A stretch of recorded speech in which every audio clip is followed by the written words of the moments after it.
Hola, ¿qué tal amigos hermanos? Pues hoy vamos a inaugurar una nueva etapa de nuestros tipos de presentaciones. Vamos a hablar de un nuevo modelo que he denominado incongruencias cristianas. Va a ser un análisis bajo mi perspectiva, mi punto de vista y con todo respeto hacia todas las personas de las cuales o de las doctrinas que pienso analizar, de algunas doctrinas, algunas interpretaciones, algunas ideas que diferentes grupos cristianos tienen, y que creo, en mi punto de vista, vuelvo a repetir, que son incongruentes con la historia y con la Biblia. Antes que nada, pedir disculpas si en algo no soy exacto, porque lógicamente no conozco todos los detalles, pero he intentado documentarme lo mejor posible para ser lo más exacto posible. Si me equivoco, me pueden corregir perfectamente sin ningún problema. Lo único que busco con estos análisis es un poco buscar la reflexión. Si estamos creyendo en algo que no está en la Biblia y que no está en la historia, pues difícilmente nuestras creencias estarían llevándonos a Cristo. Por lo tanto, esta es un poquito la idea de este nuevo capítulo que abrimos en nuestra forma de presentar el Evangelio de Cristo. Dicho esto, vamos a empezar hoy con un tema muy interesante que se comenta mucho en las redes sociales, que nuestros hermanos católicos presumen y que lo tratan como una característica fundamental e importante del Evangelio de Cristo para ellos, y es la intercesión de los santos, ¿no? Para nuestros hermanos católicos la intercesión de los santos es algo muy importante, porque creen que los santos que están en el cielo para ellos y María interceden por nosotros los que estamos aquí en la tierra, y que por tanto es correcto orarles y pedirles intercesión ante Dios de todas las cosas que necesitemos. Pero la pregunta ¿es esto bíblico? ¿Es esto histórico? ¿Siempre pasó desde los inicios de la Iglesia? ¿Se enseña en la Biblia? ¿Lo practicaron los primeros miembros de la Iglesia? ¿O es una práctica que se introdujo siglos después y que no tiene su base en la Biblia? Pues vamos a intentar analizar todas estas cosas de una forma breve y sencilla. Primero, ¿qué es un santo? Aquí vamos a incluir santos, incluido a la Virgen, la Madre de Jesús, pero básicamente, ¿qué es un santo? Pues en la Biblia aparece la palabra santo refiriéndose a los miembros de la Iglesia, a las personas vivas en la tierra que siguen a Cristo. Se repite más de 60 veces, mientras que cristiano, curiosamente, solo se dice 3 veces en todo el Nuevo Testamento, ¿no? Y santos significa realmente ser miembro de la Iglesia. En 1 Corintios 1:2, por ejemplo, dice: a la Iglesia de Dios, santificados en Cristo Jesús, llamados a ser santos. Ese era el nombre de los verdaderos miembros de la Iglesia, los cristianos. Nunca se llamaron cristianos a sí mismos, se llamaban santos. Y en todas las epístolas de Pablo, cuando empieza y cuando acaba, siempre se dirige a los santos. Por ejemplo, una de las más claras, Efesios 2:9: así es que ya no sois extranjeros ni advenedizos, sino conciudadanos de los santos y miembros de la familia de Dios. Por lo tanto, vemos que un santo no es alguien superior o alguien especial, sino aquel que está en camino de santificación, aquel que se esfuerza por seguir a Cristo, es discípulo de Cristo, y por lo tanto en el Nuevo Testamento los santos son los discípulos de Cristo. Sin embargo, la Iglesia Católica reconoce esta terminología que yo he expresado, pero además añade que un santo canonizado, que ellos lo elevan a los altares, lo canonizan, es porque era una persona que vivió, dice, en fidelidad a Dios y ahora está en el cielo. También es una persona que murió en la gracia de Dios y que ya participa plenamente de la vida eterna con Dios. Ahora vamos a ver si esto es realmente así o no es así, que nos enseña la Biblia. ¿La Biblia nos enseña de estos dos tipos de santos o solo del primero que ya hemos dicho? Pues para entender esto vamos a ver algunos pasajes de la Biblia que nos enseñan. Primero, ¿estarían los santos, es decir, las personas que han vivido en esta tierra, han sido justos, discípulos de Cristo y mueren en santidad? No en perfección, pero sí en santidad, o sea, en gracia de Dios. ¿Van a directos al cielo? Pues vamos a ver que no. Hay una escritura en Lucas 23:43, cuando Cristo está en la cruz junto a...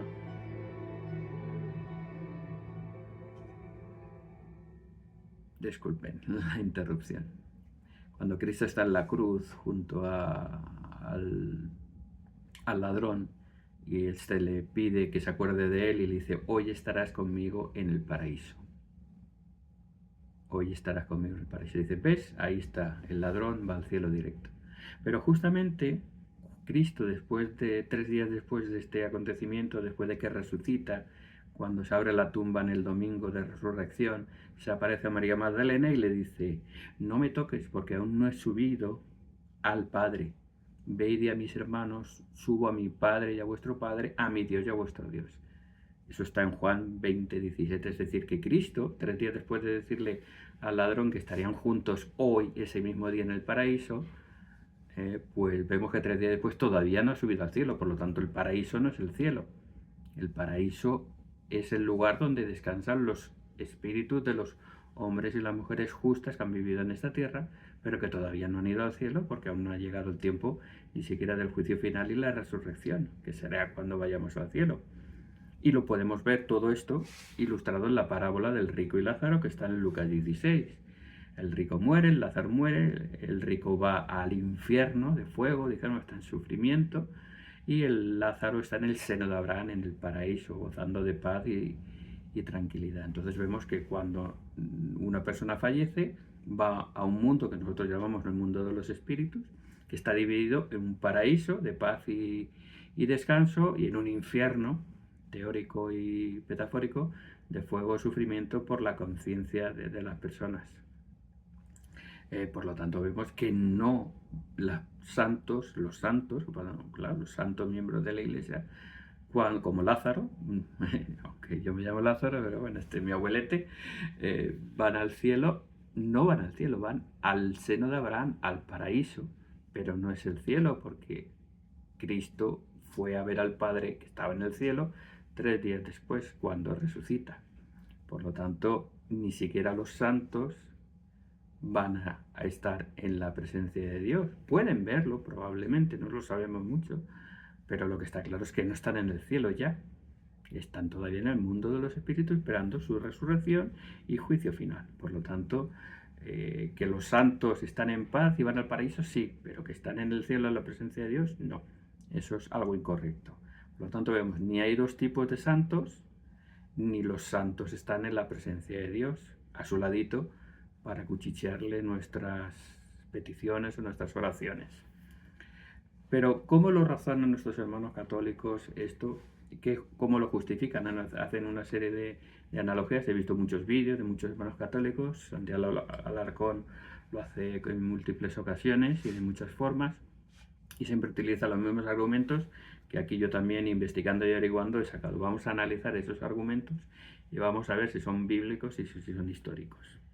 Empiezan con un razonamiento que va avanzando y evolucionando. Algunas partes vamos a ver que son correctas, pero luego ya dan un salto y una pirueta, como muchas veces, por desgracia, hacen con otros temas también, que iremos analizando poco a poco, no solo de los católicos, sino de protestantes y de cualquier otra religión que yo considere una incongruencia, lo que yo llamo una incongruencia cristiana.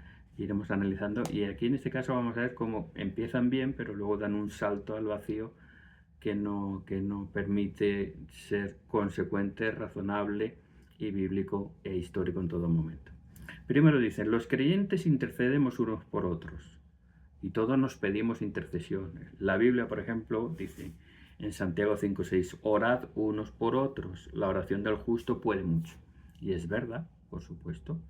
El Señor nos dice que oremos unos por otros, que nos unamos en oración, que pidamos cuando alguien está enfermo o tiene algún problema, que pidamos unos hermanos por otros, que juntos, uniendo nuestra fe y nuestras oraciones, podremos conseguir que el Señor nos conceda ese favor a una persona.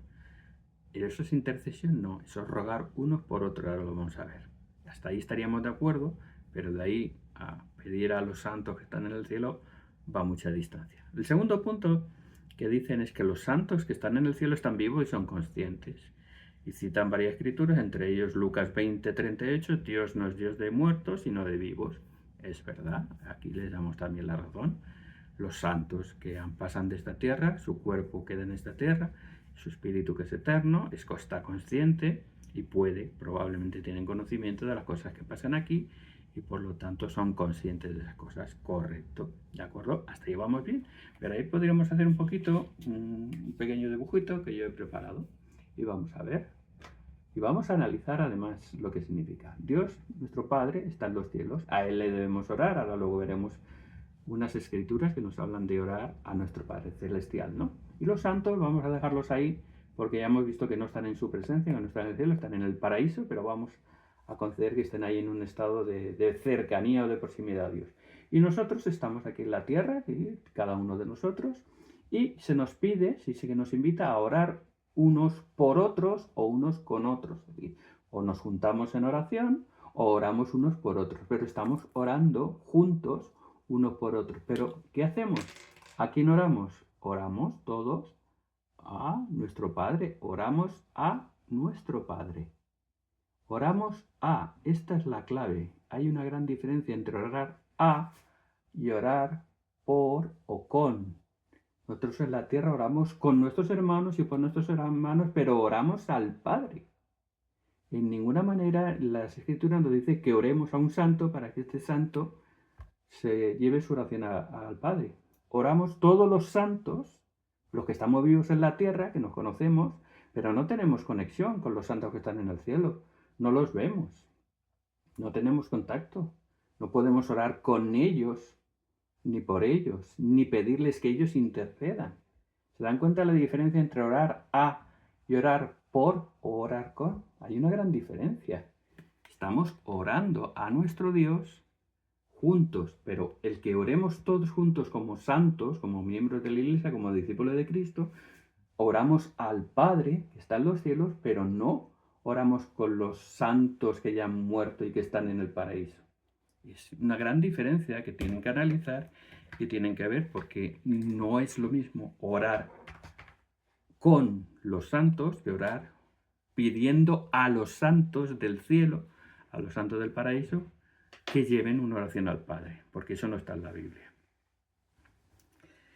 El punto más importante quizás, y la escritura que utilizan nuestros hermanos católicos para justificar o pretender justificar esto, es que los santos que están en el cielo presentan las oraciones de los santos que están en la tierra a Dios. Es decir, que harían de ahí de un intermediario, es decir, que los santos deben pedir a los santos del cielo para que los santos del cielo se lo lleven al Padre. Primero, Dios es todopoderoso, no necesita ningún intermediario. Segundo, en la Biblia no aparece en ningún momento que los santos de la tierra tengan que pedir ayuda o intercesión a los santos del cielo. Y tercero, la escritura, que la única que han podido encontrar que habla de algo parecido a esto, está en Apocalipsis 5:8, y fíjense lo que dicen y vamos a analizarla a ver si realmente dice esto. Apocalipsis 5:8 dice: los 24 ancianos y los 4 seres vivientes tenían copas de oro llenas de incienso, que son las oraciones de los santos. Dicen, ¿ves? Ahí están las oraciones de los santos que las reciben los ancianos y se las entregan al Padre. Ahí está la intercesión. ¿Ustedes la ven? Hay que tener muchísima imaginación.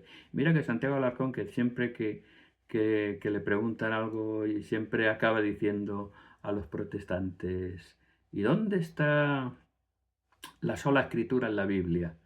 Los protestantes le sacan Timoteo, que dice toda escritura, y dice, no, ahí dice que toda escritura es inspirada por Dios, pero no dice que solo y la única escritura es inspirada por Dios. Y yo te preguntaría a mi amigo a Santiago Alarcón, tocayo Alarcón, y a cualquier otro católico, y aquí donde dice que los santos del cielo están escuchando oraciones de los santos de la tierra y enviándoselas al Padre. Analicemos el versículo otra vez. Los 24 ancianos y los 4 seres vivientes tenían copas de oro llenas de incienso, que son las oraciones de los santos. Analicemos. ¿Quiénes son los 24 ancianos y quiénes son los 4 seres vivientes? ¿Son algún santo que haya vivido en la tierra y que estén ahora en la presencia de Dios? No, no dice que sean. De hecho, he investigado, he mirado por todos lados y no se sabe quiénes son esos 24 ancianos, y esos 4 seres vivientes parece que son animales, además. Animales que alaban a Dios. pero ni siquiera son seres humanos ni ángeles. Y los 24 ancianos no se sabe si son ángeles o de dónde salen, pero en ningún lado se dice que sean santos, que hayan vivido en la tierra y que ahora estén en la presencia del Señor después de muertos. Por lo tanto, primer error, no hay santos que hayan vivido en la tierra, que estén en la presencia del Señor y que reciban oraciones. Segundo, no dice que ellos reciben oraciones y se las pasan al Padre. No dice solamente que tienen copas y esas copas representan las oraciones de los santos, pero no dice que esas oraciones se las hayan dirigido a ellos, los santos de la tierra se las hayan dirigido a los santos del cielo. Y no dice que se las presentan a Dios. Dice que simplemente tienen en sus manos copas con las oraciones de los santos. Y están alabando al Cordero. Además, Apocalipsis 5 es una visión de la apertura del séptimo sello. Y ese séptimo sello lo abre el Cordero de Dios, que es Jesucristo.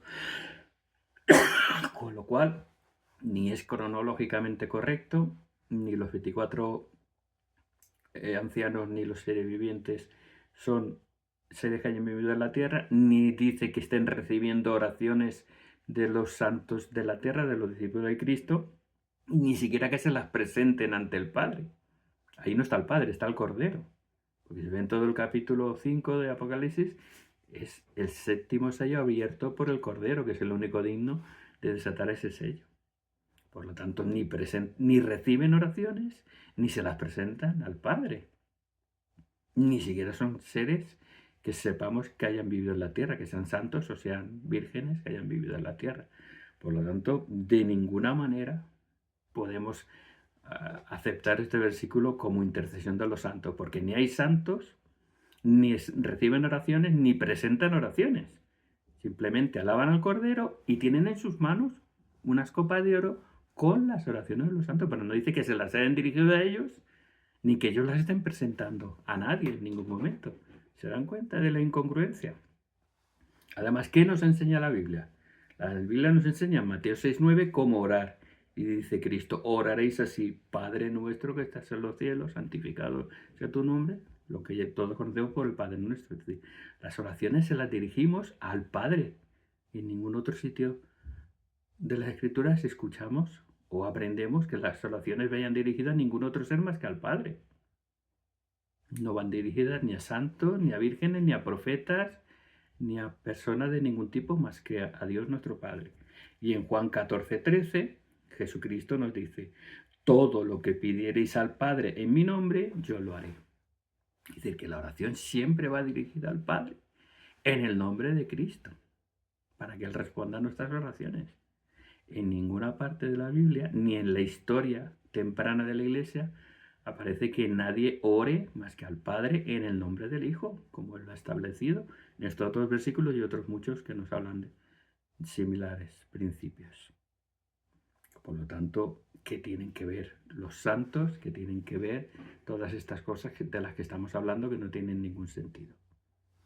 También utilizan Apocalipsis 8, 3, 4, dice, otro ángel subió con incienso para añadir a las oraciones de los santos para que subieran a Dios. Aquí ni siquiera está hablando ya de seres vivientes, ni está hablando de los ancianos, ni de los santos, ni nada. Habla de un ángel, o sea que realmente los 24 ancianos pueden ser seres angelicales o los seres vivientes pueden ser seres angelicales. En ningún sitio aparece que sean santos, que hayan vivido en la tierra, que hayan muerto en gracia y que ahora estén en la presencia del Señor. Porque hemos visto que ni siquiera están en su presencia, que estarían en el paraíso espiritual, es el mundo de los espíritus.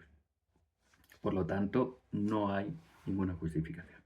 Otra cosa que nos dicen es el ejemplo de intercesión. Un ejemplo, dicen, bueno, hay un ejemplo de intercesión después de la muerte. Y nos citan Segunda de Macabeos, capítulo 15, versículos del 14 al 16. Este es un libro apócrifo, pero vamos a darlo por bueno, porque los apócrifos, para nosotros los santos de los últimos días, eran libros que eran inspirados por Dios, pero que luego se metieron muchas interpolaciones humanas y están muy mezclados. Pero vamos a decir que son correctos. Pero vamos a analizar Segunda de Macabeos 15, 14 al 16. Solamente sacan una frase. Jeremías, el profeta Jeremías, que en esa época ya estaba muerto, ora mucho por el pueblo. ¿Sabes? Aquí Jeremías, que ya había muerto, estaba orando por el pueblo. Veamos el contexto, porque así dicho podría ser, pero no. Primero, es un sueño que tiene Judas Macabeo. Judas Macabeo no era un profeta ni era un hombre de Dios, era un guerrero.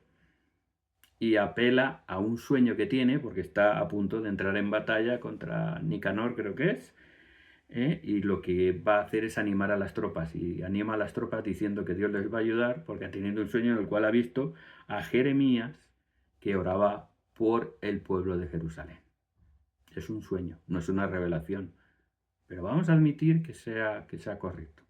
Está diciendo que Jeremías oraba por ellos, pero no que ellos estaban orando a Jeremías para pedir intercesión. ¿Se dan cuenta? Es que siempre el con y el a, siempre oramos a Dios o oramos a los santos y no es lo mismo que orar con nuestros hermanos o por nuestros hermanos que orar al Padre. Aquí Jeremías, en este caso en Macabeo, suponiendo que sea exacto y que Jeremías desde los cielos esté orando, que eso es muy posible. Los santos de los últimos días creemos que todas las personas justas que están en el paraíso, que son familia nuestra, estarán pendientes de nosotros, nos ayudan y seguro que oran por nosotros, se preocupan por nosotros. Muchas personas han tenido experiencias con familiares que les han revelado cosas o que les han fortalecido desde el más allá, o que les han ayudado en muchas cosas, y eso podemos decir. Pero eso no es que nosotros tengamos que pedir a ellos, a ningún antepasado, ni ningún santo, por más santo que hayan sido. Mi madre fue una santa y seguro que muchos de sus antepasados, sus padres, sus abuelos han sido santos y ahora están en ese paraíso y en esa gloria, pero no hay que orarles a ellos en ningún sitio de la Biblia. Nos enseña que tengamos que pedirles intercesión, que ellos en todo caso desde allí oren por nosotros, pues como nosotros oramos por todos nuestros hermanos y todas las necesidades de los que están aquí en la tierra.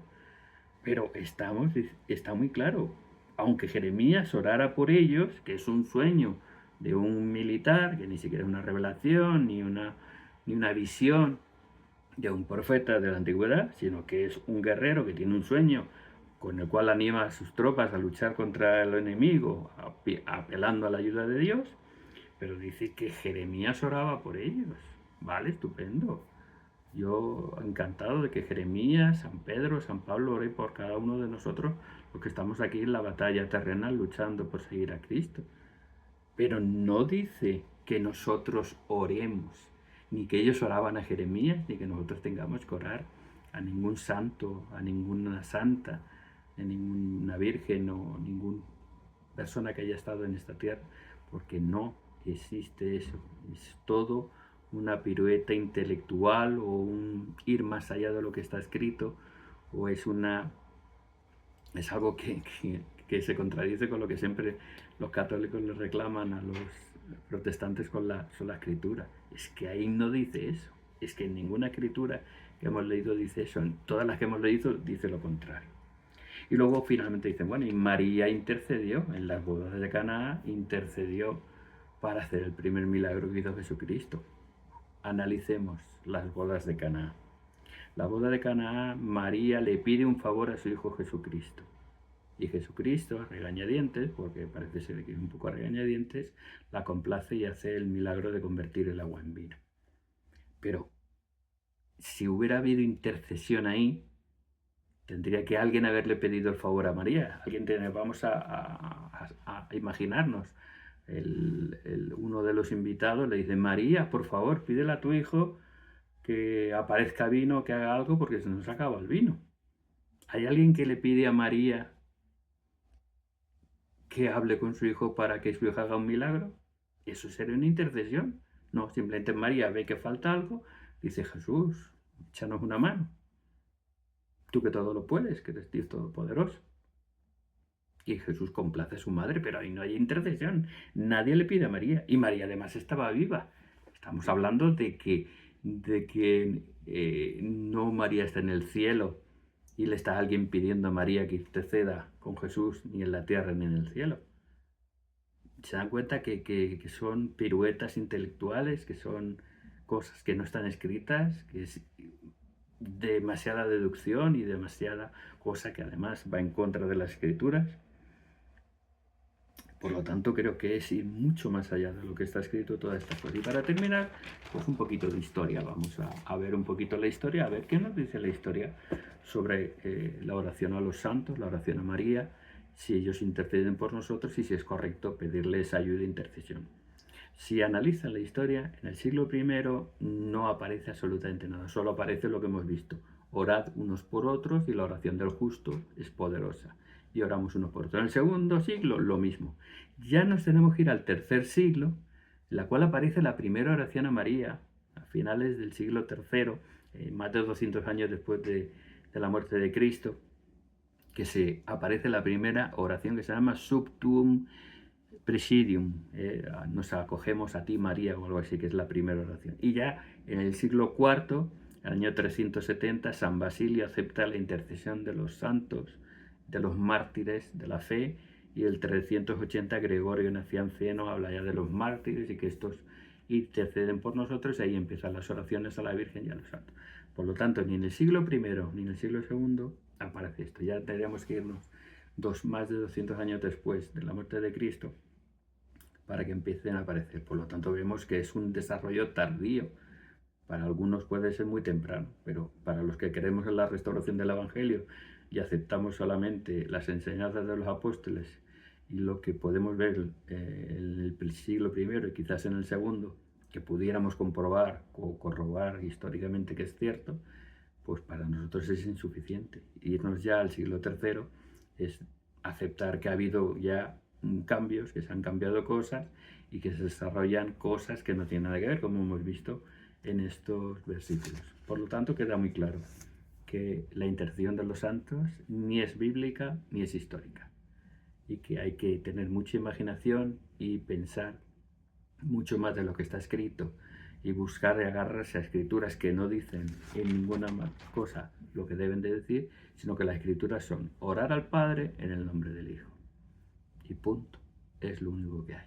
Esta es mi reflexión.